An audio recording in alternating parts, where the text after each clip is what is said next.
사람들이 세상을 살아가면서 공통적으로 느끼는 가장 힘든 일 한 가지가 있다면 무엇일까요? 아마도 이 세상에 불공평한 일이 너무 많다는 것일 것이. 어떤 사람은 분명 악하게 사는데 형통합니다. 어떤 사람은 선하게 사는데도 어려운 일을 계속 당합니다. 어떤 사람은 하나님을 믿지 않을 뿐만 아니라 하나님을 욕하고 하나님을 저주하는데도 아무런 문제가 없이 살아갑니다.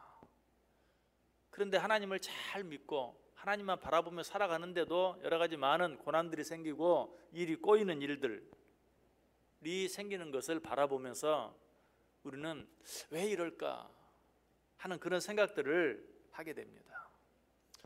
우리들의 삶, 또 현대의 삶뿐만이 아니라 성경에도 많은 믿음의 사람들이 그런 일들을 당했던 것을 보게 돼요. 욥이 그 대표적인 인물이죠. 성경이 욥은 어떤 사람이었다고 말합니까? 동방의 의인이었다. 그럼에도 불구하고 그는 고난의 대명사가 되고 말았어요. 다윗도 그러했습니다. 다윗은 하나님의 마음에 합한 사람이다 라고 하나님이 칭찬하시죠. 그리고 육신적으로는 자기 왕이었던 사울에게 충성을 다했어요. 그럼에도 불구하고 사울에게 죽임을 당할 위협에 처하게 되고 그 죽음을 당하지 않기 위해서 도망다니는 도망자의 삶을 살았던 다윗을 우리는 너무나 잘 알아요. 뿐만 아니라 사가랴와 엘리사벳, 그들도 성경은 뭐라고 말합니까? 하나님 앞에서 의인이었다. 그리고 하나님의 계명과 규례를 흠없이 지키는 자들이었다라고 말하고 있어요. 그럼에도 불구하고 늙기까지 자식이 없어서 많은 욕을 들어야 됐고 또 고통을 당해야만 했던 그런 사람들이었어요. 그러나 우리는 이 모든 일들의 결과들을 알고 있죠. 이 모든 일들의 최종 결과가 어떠했는가? 욥은 엄청난 고난을 당했지만 그러나 그의 말년에 그가 이유 없이 당한 고난들의 갑절의 축복을 받았던 것을 보게 돼요. 다윗은 자기를 죽이려는 그런 사울을 피해서 도망다니는 삶을 살았지만 후에는 어떻게 되었습니까? 남이스라엘, 북이스라엘, 이 모든 이스라엘의 통합 왕이 되었던 것을 보게 돼요. 사가랴와 엘리사벳도 오랫동안 자식이 없어 수욕을 당하고 또 고통을 당했지만 후에는 세례 요한의 예수님의 길을 준비하기 위해 이 세상에 보내어진 세례 요한의 부모가 되는 그런 축복을 받았던 것을 보게 돼요. 자, 이런 일들 앞에서 욥은 뭐라고 고백하죠? 욥이 여호와께 대답하여 이르되 주께서는 못하실 일이 없사오며 무슨 계획이든지 못 이루실 것이 없는 줄 아오니 무지한 말로 이치를 가리는 자가 누구니이까? 나는 깨닫지도 못한 일을 말하였고 스스로 알 수도 없고 헤아리기도 어려운 일을 말하였나이다.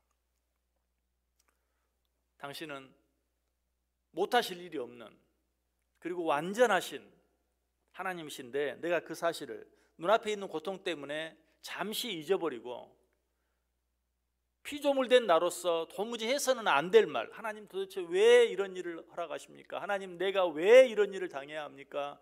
라고 하면서 내가 해서는 안 될 말을 하였나이다 라고 고백하는 것을 보게 되죠. 다윗도 고백합니다. 시편 52편 1절에서 포악한 자여 내가 어찌하여 악한 계획을 스스로 자랑하는가? 하나님의 인자하심은 항상 있도다. 악한 자들아, 네가 지금 잠깐 잘 된다고 해서 네 입을 함부로 놀리느냐?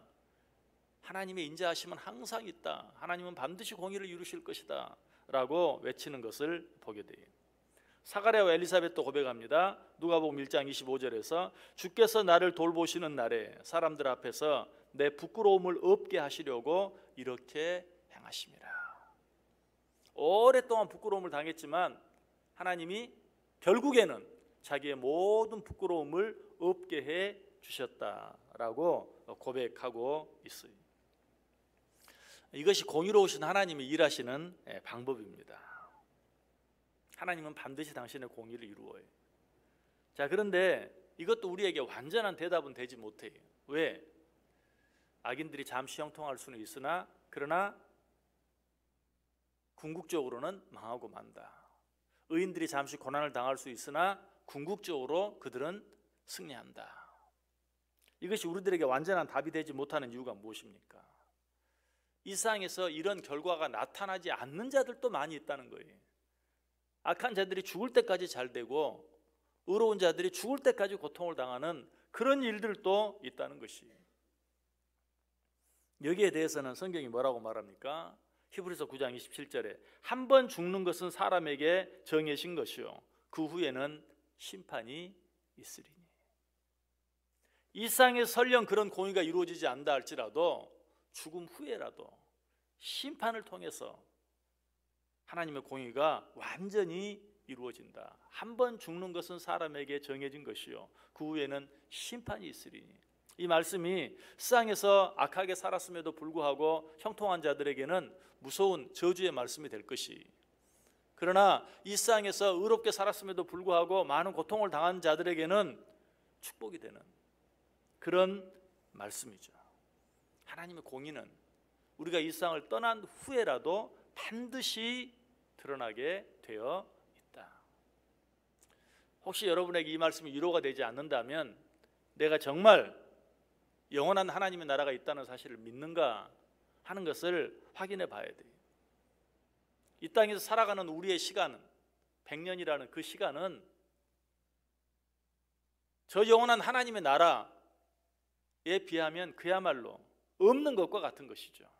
한 점도 되지 않는 것이죠. 설령 이 땅에서 그 하나님의 공의가 이루어지지 않는다 할지라도 영원한 하나님의 나라에서는 반드시 이루어진다. 오늘 본문이 이것을 이야기하고 있어요. 15절 보세요. 심판이 의로 돌아가리니. 하나님의 심판이 의로 돌아간다. 하나님의 심판이 반드시 공의를 이루게 되어 있다라고 말하고 있어요. 그리고 그 뒤에 뭐라고 말합니까? 마음이 정직한 자가 다 따르리로다. 하나님의 공의가 반드시 이루어지는, 이 땅에서 이루어진다면 더 좋고, 혹 그렇지 않다 할지라도 영원한 하나님의 나라에서 하나님의 공의가 온전히 이루어져 모든 정직한 자, 의로운 자들이 그 하나님의 뒤를 따르면서 하나님을 찬송하는 그 모습에 대해서 우리에게 이야기하고 있어요. 심판이 의로 돌아가리니 마음이 정직한 자가 다 따르리로다. 사실 성경에 나타난 모든 말씀이 바로 이것에 대한 말씀이죠. 시편 11편 5절 6절에도 여호와는 의인을 감찰하시고 악인과 폭력을 좋아하는 자를 마음에 미워하시도다. 악인에게 그물을 던지시리니 불과 유황과 태우는 바람이 그들의 잔에 소득이 되리로다. 시편 25편 3절 주를 바라는 자들은 수치를 당하지 아니하려니와 까닭 없이 속이는 자들은 수치를 당하리이다. 시편 1편 6절도 무릇 의인들의 길은 여호와께서 인정하시나 악인들의 길은 망하리로다. 여러분, 이것이 하나님께서 일하시는 방법이라면 우리는, 이 하나님을 믿는 우리들은 어떤 삶을 살아야 할까요?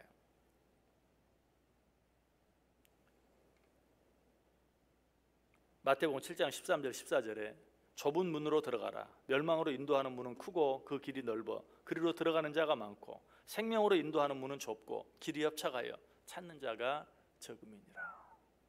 반드시 공의를 이루시는 하나님, 이 하나님을 우리가 분명히 믿는다면 비록 힘들고 어려운 길이라 할지라도, 많은 사람들이 가지 않는 길이라 할지라도 하나님께서 우리에게 명령하신 길, 하나님께서 원하시는 길, 하나님께서 원하시는 일, 그 일들을 감당하며 살아야 한다. 하나님은 반드시 그 일들에 대해서 갚아주신다. 반드시 하나님의 뜻을 이루시고 하나님의 공의를 드러내신다. 이 사실을 믿고 살아가는 자들에게는 하나님께서 어떤 축복을 약속하셨습니까? 시편 1편 3절에 그는 시냇가에 심은 나무가 철을 따라 열매를 맺으며 그 잎사이가 마르지 아니함 같으니 그가 하는 모든 일이 다 형통하리로다. 여러분, 어떤 삶을 살기를 원하십니까? 양력으로는 또 1월 한 달이 벌써 지나가고 2월이 눈앞에 있습니다. 음력으로는 또 한 해가 저물어 가고 새해가 또 우리 앞에 놓여 있습니다. 어떻게 살기를 원하세요? 눈앞에 보이는 일 때문에 급급해하지 아니하고, 어쩔 때는 눈앞에 보이는 일 때문에 원망하고 불평할 것이 아니라 하나님께서 말씀을 통해 성경에 나타난 많은 신앙의 위인들을 통해 우리에게 보여준 궁극적인 하나님의 공의, 하나님의 심판,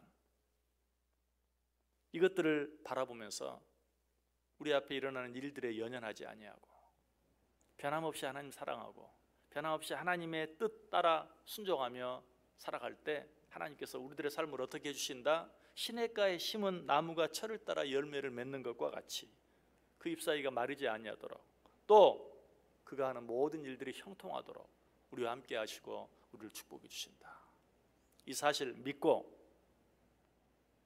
우리 눈앞에 어떤 일이 있다 할지라도 그것 때문에 원망하고 불평하는 것이 아니라 하나님께 감사하고 찬송하며 정말 무엇인가 믿는 자들답게 믿지 않는 자들과는 구별되는 그러한 삶을 살아갈 수 있는, 그래서 하나님께서 약속하신 그 놀라운 시냇가에 심기운 나무와 같이 철을 따라 열매를 맺는 복된 삶의 주인공들 다 되실 수 있기를 주님의 이름으로 간절히 축원합니다. 기도하겠습니다.